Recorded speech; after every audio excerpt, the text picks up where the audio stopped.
All right. Well, I don't have to welcome Jim Brandenburg, and Neil Lucas, the producer director, to the stage. It was so amazing to see this. This was the first time that we've seen the show with an audience. I see tears in your eyes. Yeah, it's very emotional for me. Yeah. This is family. Mm-hmm. I can breathe Minnesota. again. Can you all hear us okay? Yeah. Awesome. All right. Well, we're going to have a conversation here on stage. Think about some questions that you may have. But I think we'll start by first talking about your vision for this film, Jim. What was your inspiration for the film and story? Well, I started out as a musician myself, 14 years old, playing professionally on a stage with Chuck Berry at 16 years old, and the Everly Brothers. And so I knew through the makings of a guitar, the magic of strings and the vibration and the resonance in the wood. And that idea stuck in my mind. And living in the forest, you hear the sounds of the trees and the wind. And we made a movie for the Glacial Theater upstairs here, At the bottom. next to the Mammoth. Images of Home movie about Minnesota. And that was finished. And Denise Young, the previous director, called me and my partner from France in and said, well, what do you want to do next? And we weren't ready for that. I had no idea. And off the top of my head, it was like channeled. It came right, I had no preparation. I hadn't thought about a movie. It came, I thought, instantly I had to be ready to go. I thought, how about a movie about the trees that grow the magic wood that Stradivarius used and are used today in these fine instruments? Some people think the violin and the other brothers and sisters in the symphony orchestra, the cello and the viola, are some of the most beautiful sounds that come out of an orchestra, and maybe the most difficult to play. I've tried to play violins. I have a cello and a violin. Tony, you don't want to hear me. You don't want to hear me play. And that idea came like a channel. And Denise said, write a proposal. Went back home, wrote a proposal, and Here we are. in a couple short weeks, it was ready to go. Yeah. That was 5 years ago? Yes. Yeah. And that's the incredible generosity of Minnesota. I tell my friends in France what it's like here, generosity and the giving nature of our Minnesota culture. And they don't believe it. There are 100 people involved in that movie, so it's expensive. Yep. And the genius that put this together, we go back 30 years, Neil and I. Yep. I thought there's only one person in the world that could make this movie. I had no idea how complex it was to make a dome movie. It's far more complex than you can imagine, and Neil can address that question. Yeah, later. well, that's what I was where the direction I was gonna go to next. You both are filmmakers who have specialized in nature documentaries, and I suppose that adventure that most of the folks here in our audience don't know what it takes to make a high-quality nature film like you might see on the BBC or on Netflix or National Geographic, let alone make one for the Dome where you have a curved screen, right? So why don't you start, Neil, I'll let you start by talking about what did it take? Who was the team that you had to pull together to make this happen? Well, first of all, I said no, I didn't want to make it. It couldn't be done. And we went to see some specialists who make dome films in England and have an association with the Bell.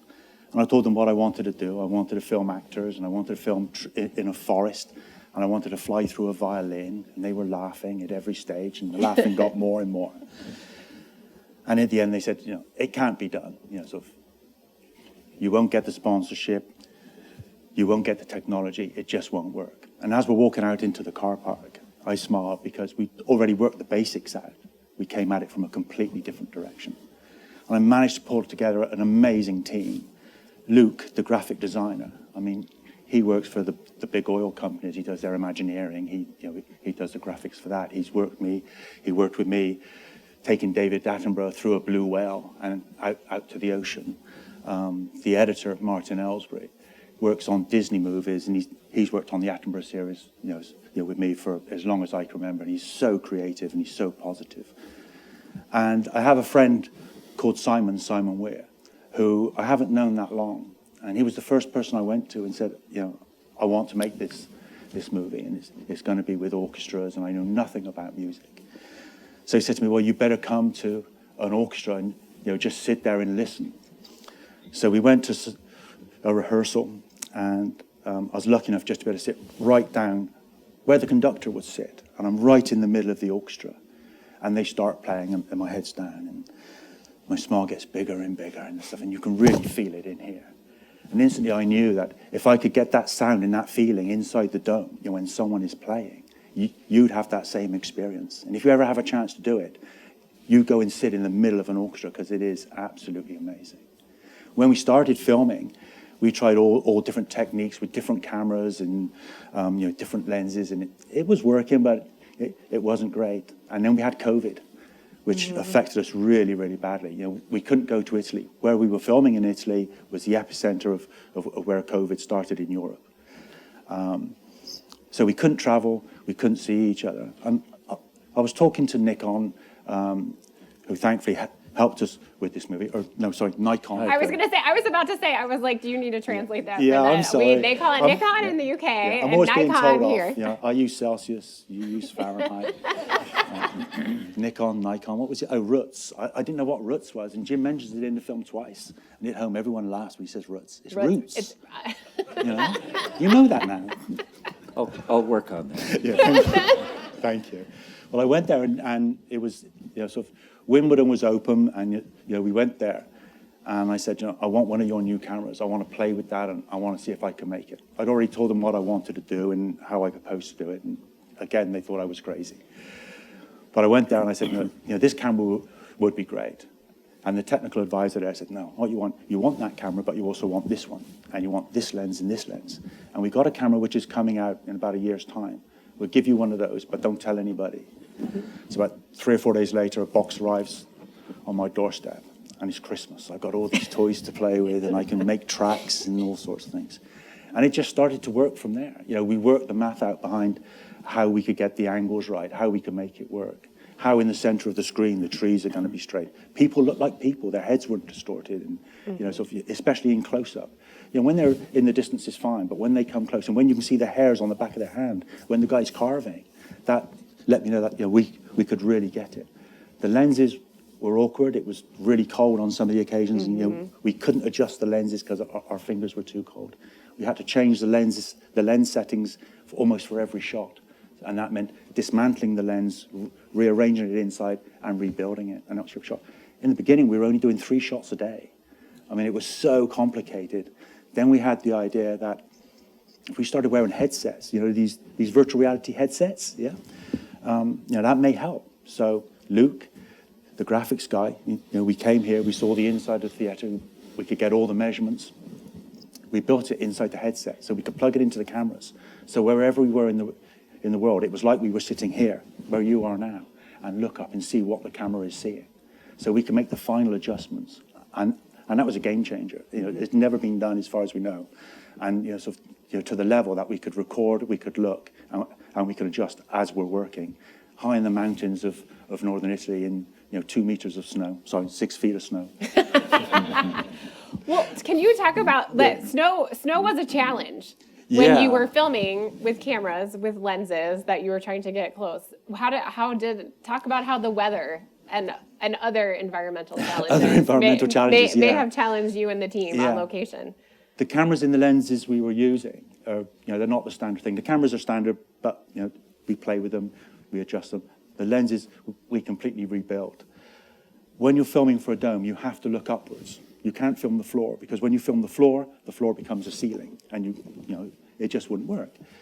But there is a problem when you're filming in a snowy landscape. It can't be snowing, because if snow falls on the lens, you're not going to see anything. So it has to be done when it's cold enough that the snow stays on the trees but doesn't fall on the lens. It can't rain. When we arrived in Italy the first day, it was really snowing heavily. Then the next day, it cleared up, and we had 3 or 4 really good days where we could actually film, and it worked. There were a few occasions, especially when we were cutting the tree down, which was selected by our rangers. It was going to be one of the ones that they had to take down. We took with us these big white umbrellas. And what you don't see is that behind some of the bushes, there's these big white umbrellas with all the kit hidden underneath it in this sort of thing. In one shot, there's a picture of me, protecting the cameras as the woodmen are cutting down. And then, they all vanish. And I'm stood there holding this umbrella. And when you have a really good graphics designer, he takes you out and no one knows you were there. So it was really, really good. So he covered up a few blemishes, but yeah, it's fun. Underwater, that has another problem, but that's, I think, for another day. Yeah. Hopefully. So Jim, as a photographer and filmmaker, can you talk to some of the complexities and creative challenges of creating an immersive film experience for our audience, particularly compared to other projects that you've worked on?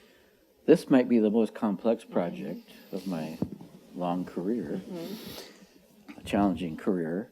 But there's a reason we don't see movies like this in domes. Live action movies, we call it, with people, landscapes. It's all outer space. That lends itself to a dome, and it's much easier to depict it. Most of that work is done in a computer. That's right. This is done with the Genius crew and a lens and a camera. It's quantum leaps beyond the filming that I've done in the past. I have as much admiration as I had for Neil and the crew. I have quite a bit more now. He worked his heart out for 4 years on this project. And he's an artist, and he's a kind of equipment freak, and really knows the equipment. I don't think there's anyone else that could have done this movie. I can't wait to see what it does in film festivals. It's going to open up some eyes. I'm not sure the audience, again, is quite aware how incredibly rare these kinds of projects. I think there's maybe one other movie that might have been attempted called live action, but this is really the first. Yeah. You pioneered in this. Yeah. So pretty awesome. what I did before this was boring compared to what this is. And now that we've got this figured out. Right. Watch He's out, like a world. racehorse. He wants to make more of them. I know. Well, could you tell, one of the privileges I had being behind the scenes and as a co-producer of the film is that I got to hear all the backstories and all the things that were happening behind the scenes. And I was wondering if you might be able to share with the audience some scenes or segments that didn't make it, that you filmed or that you tried, but that weren't able to be included in the film because we knew it was a 25-minute film. Yeah, you had to cut some darlings. I know you did. Yeah. And what could you talk about some of that? Yeah, I wanted to put a lot more wildlife in. That's my background, and that was one of the struggles. Is when you're filming with wild animals, you cannot get this close. And as Tony will know, when we were filming him, we were really invasive. We were right up here beside him, and they get into strange positions to play. You can't do that with wildlife. You've got to respect the distance. You have to respect the animal. So that was a very difficult challenge. The horse, we wanted to film more of the horse in there, and I got sort of very frustrated that we didn't have enough time to put it in. And it was only when we started to put it together that we realized the story isn't about the wildlife, it's about the wood. We're following the wood from the tree. When it starts off this big and it grows, so it's all the way through. The wildlife is there as a nod to nature. And the hopes for the future that we can actually include a lot more.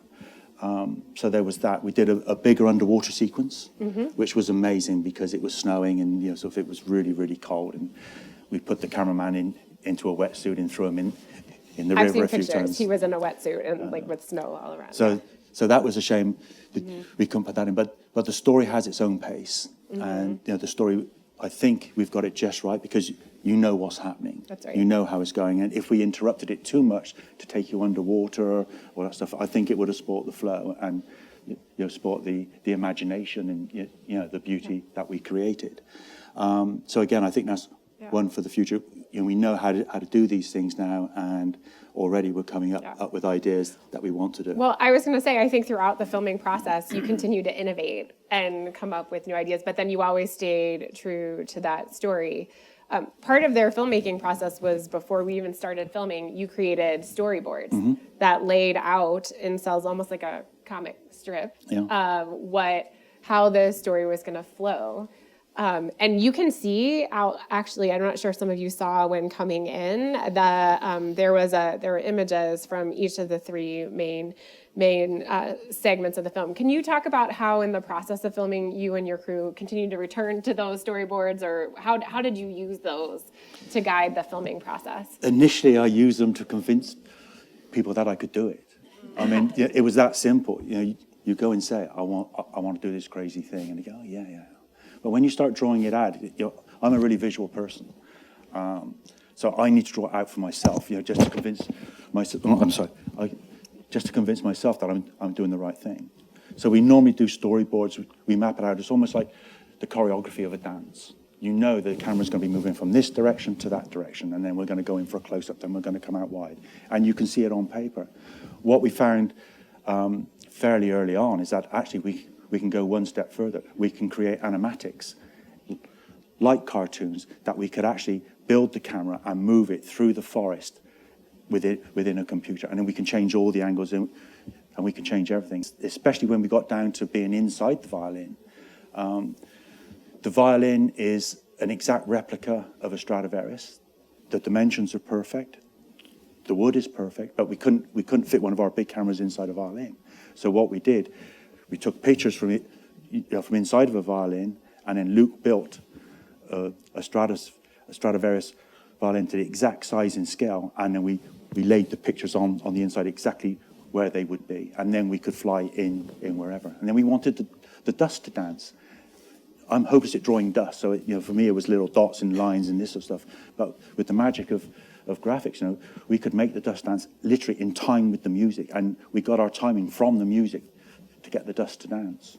I could go on forever about Luke and the orchestra, because that was just an amazing experience. And I thank the orchestra and Tony's colleagues, because they were so good. It actually made us change how we showed the end of the movie.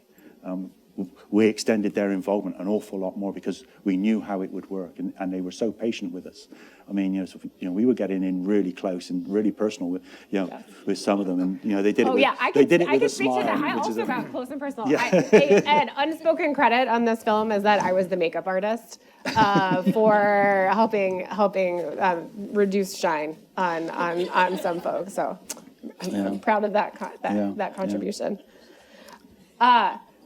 One of the things you were talking about wildlife, I have to say that you were able to include some of my favorite wildlife. I'm an entomologist by training, and so I was absolutely delighted that ants that lived in the forest, they play an important role in the story of the violin and in the story of the forest. How did you film that ant nest scene?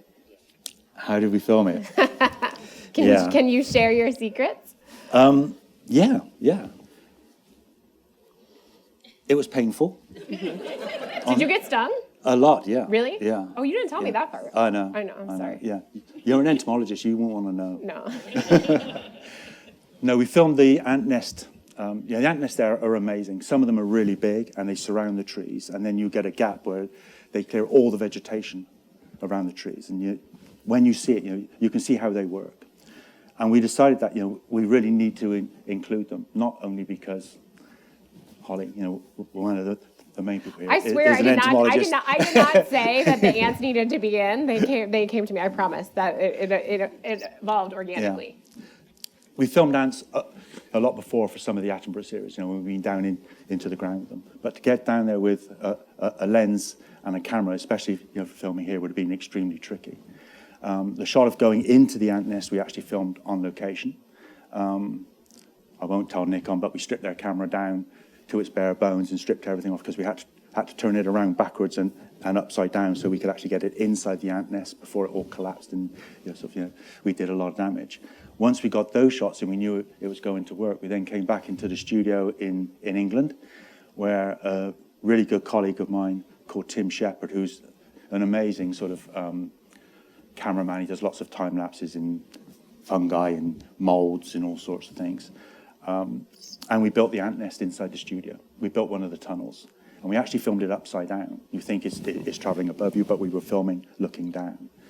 And we built this big container where we put all the ants in, and we fed them in slowly, so they became accustomed to it. And then we had a motion control rig where we could fly the camera down through the nest, and we were missing the roots by about this much every time. And the ants, we're looking good. When you see it on a flat screen, you can actually see amazing detail. So it just works so well that we could use endoscopes and probe lenses, to get the real close-ups, and then the magic of graphics and the magic of the dome. It all came together. The ant sequence alone probably took about 4 weeks to film, and put it together, and involved just on that sequence alone probably about a dozen people, just to get it to work. And it was amazing doing it, and it's really privileged, with your help to be able to do that sort of thing. And I think it worked. Well, I think you told me. I 2 thumbs up.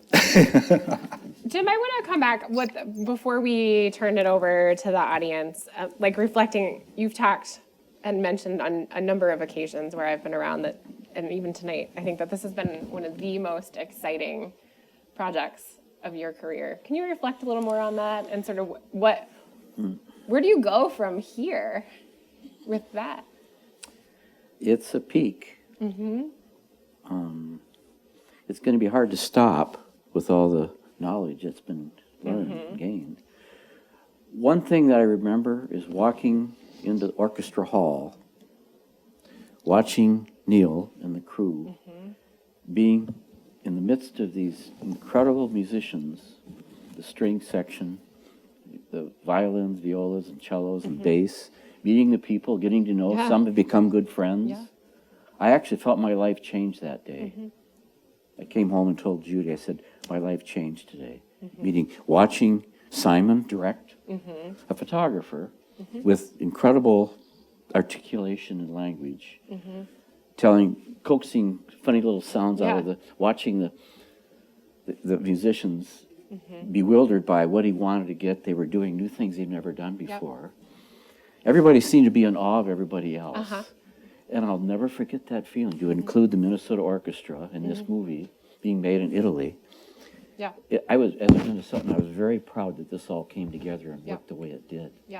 That's the memory. As a nature photographer, so many of the people that were playing that day thought of me as a nature photographer. What are you doing here? I'll never forget that. And I was really proud to be a small part of that. So that's my memory. I forgot what the question was. No, that's it. That answers it. We'll leave it at that. And the family, the Bell family, have been friends of mine for a long, long time. I met Dr. Breckenridge on the Blue Mountains 45, 50 years ago as a teenager, photographing a little flower called Anemone carolinus. And then we've had exhibitions in the Bell. That's right. So this is truly family to me.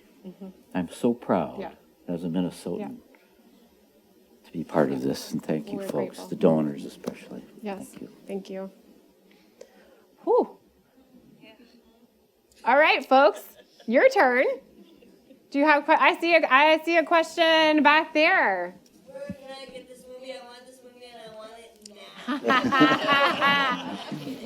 I know. Well, you'll have to come back to the Bell Museum. For right now, it's exclusive here in our dome, and it opens to the public on Saturday, November 11th. And we're actually adding an extra show each during its run, and it'll be running through February. Oh, we don't have plans to put it on out there for that, but you will be able to see a very short 8 minutes making of film where you can see parts of how we came to make that film. So let's look for another question. I saw another hand over here. Yeah, over there. Are all these domes across the country safe The question was, are all of these domes across the country same size? No. No. No. And in fact, that was when we were making the film, with Neil and his team being based in the UK and us being based here, to be able to test and to look at things, you had to try to find a dome that was very similar, Yeah. pretty close. Do you want to talk a little bit more about the dimensions and, Yeah. and measurements? There doesn't seem to be a standard across the dome world or the planetarium world, and some of them are tilted the same way as this. Some of them are tilted slightly more or slightly less, and some of them are even level. So the people sit around the outside and they look up and watch the stars. So this is sort of a perfect dome for all sorts of activities and film types. When we started filming, we soon learned that we had to make it just for this dome because the measurements here are perfect for what we wanted to make. When we were filming in the theater in a place called Busseto in Italy, the size of the theater is roughly the same size as this dome. It's tiny and it has all these boxes going up, the platforms and things. So that worked really, really well. When it's shown in other domes, we'll have to make adjustments where we can for the film, or they just have to adjust how they view it. It would be great if they were all the same. And one day, maybe they will, because I think what we can do now is a new venture for domes and for planetariums. It can bring in a different audience, and it can bring in different challenges and different subjects. And I think with your help, we've just started something which I think could be pretty impressive and very amazing. Yeah. Yeah, back in there. I have a question about the script and your process. Yeah. Because obviously it's a tremendous technical achievement, which is wonderful to hear about, because we can't really suss that out just by watching the film. And it's a science museum, and yet what registers for me watching the movie is emotion, visuals, and sound. We don't hear a lot of technical data, and that must have been a choice. We don't know how tall these trees are, how wide they are, how high up they grow, how long it takes to make violins. So you must make some decisions to go for the emotion over some of the technical information, or did that just evolve? Sitting in Denise Young's office that day, when this channel came through, she said, I want to make an art movie, an emotional art movie to start with. And so that was the marching orders, and from the very beginning, I always feel you can come in the back door. You can teach people like a textbook. And that's important too, for certain subjects and certain times. But I think you can learn more by opening up someone's heart and sneaking in the back door with data and information. And that's what we do for a living anyway, grabbing people's emotions. Yeah. That's a good question, though. Yeah. It's a very important question. Yeah. And it's something we've been playing with for a long time. When I used to work for the BBC, working on the Attenborough series, is what do you actually show people? Because, it could be sort of very depressing. But if you show them how beautiful it can be and what nature does and how nature survives, and if you spark their imagination and their interest, they're then going to pick up a textbook, they're going to look, they're going to ask questions. And like Jim says, I think that's the best way for people to learn, is once they get involved in the subject and start feeling for the subject, they're going to find out more. So of my career with the BBC has always been, get their imagination going, get their interest going, and then they'll do the rest. And if you get it right, then more and more people will understand it. And I think especially with the Attenborough series, that's worked so amazingly well. If you look at Planet Earth 1, 2, and 3 now, how that's evolved and how the conservation side is really coming on strong, because that's what the people want now, and they didn't want that a few years ago. Yeah. And I think that's important here as well. Yeah, I mean, I think for us at the museum, that interconnection between nature, art, and science is baked into our DNA and who we are. And that is why it was so important to be able to tell that story that weaves that tale together. And we made very intentional choices, as Neil pointed out. I will say, we do take our role as a science museum and Minnesota State Natural History Museum very seriously. Our audiences trust us, and they trust that the science that they do learn here is true, and represents what is real out in the world. And so we had multiple layers of science review for this film, as we do for any planetarium film, and that included scientists and curators here on our own staff at the University of Minnesota and beyond. We even talked to a couple physicists to kind of dig into some of the ideas, just to make sure that we could stand behind the science that's underlying that. How about we take one more question? Okay, well, there's like two more questions. All right, Sandy, I see you back there. Can you speak to the filming of the scenes when you went through the tree trunk? Oh, so we want to talk about flying through the tree trunk. Yeah, wow. Yeah. That was one of the first things graphically we played with, because that was a major challenge, but on so many levels. You can't fly through a tree trunk. I mean, it's solid, so that's the first problem. Spoiler. But what you can do, you can, sort of, with artistic license and, creativity, you can put over what it would be like. Our first attempts were just to prove that actually it would work. But when we were on location, we found the tree that we wanted to film, that we were allowed to film. And then we scanned the tree with LiDAR and by taking pictures. So we took thousands of pictures and scanned it with LiDAR. So then we could actually build that real tree back home in Bristol within the computer, just for the one segment when we went in through the tree. So the last few frames of when we went in was actually built by a 3D model of the exact tree. I mean, the bark is the same, it's in the same position, the same tree and everything. How we got into the tree, as we traveled into the tree, is exactly the same way as we traveled into the ant nest. We had to turn the camera upside down and backwards so we could get closer. Because we're this far away from the bark with a lens which costs thousands and thousands of pounds. And I like breaking cameras in lenses, but you can't do that too often. So it's all real until you come in, and then we go into the graphic so we can actually punch through. Once we're inside the tree, we took pictures of the tree rings of the actual tree, and then we could turn those graphically into levels. When we first played with it, we didn't have any levels at all. You couldn't see the rings. You could just see, I think it's called the xylem, which goes up and down, all the tubes which carry the sap up through a tree. But as you traveled through, because of parallax, these things waved above your head, and it didn't look great. So we decided that we had to do something. So we put in a load of false ceilings, almost, of the rings of the tree to make it work. And then that didn't look right as well, because if you're this small and you're traveling through something which is this big, parallax becomes a major issue.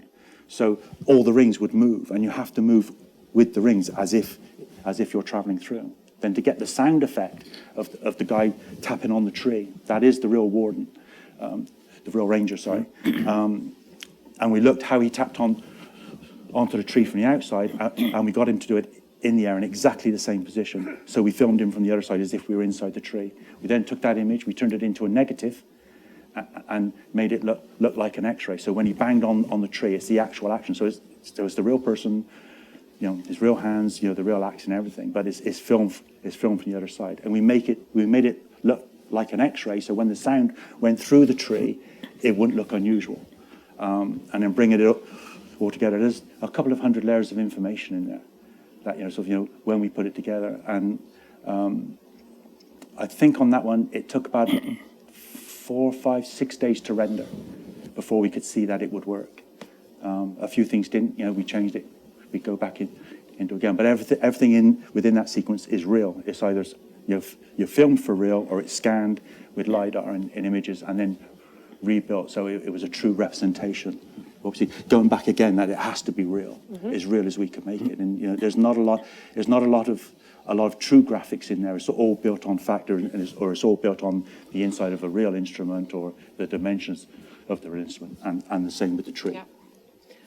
All right. I know we could stay here all night and we could ask lots of questions, but I think we want to move on to our next segment. And I promise you that I don't think Neil or Jim are going to run away and hide after we go in for desserts. So thank you both Thank you. for And thank you. for sharing some of those behind the scenes.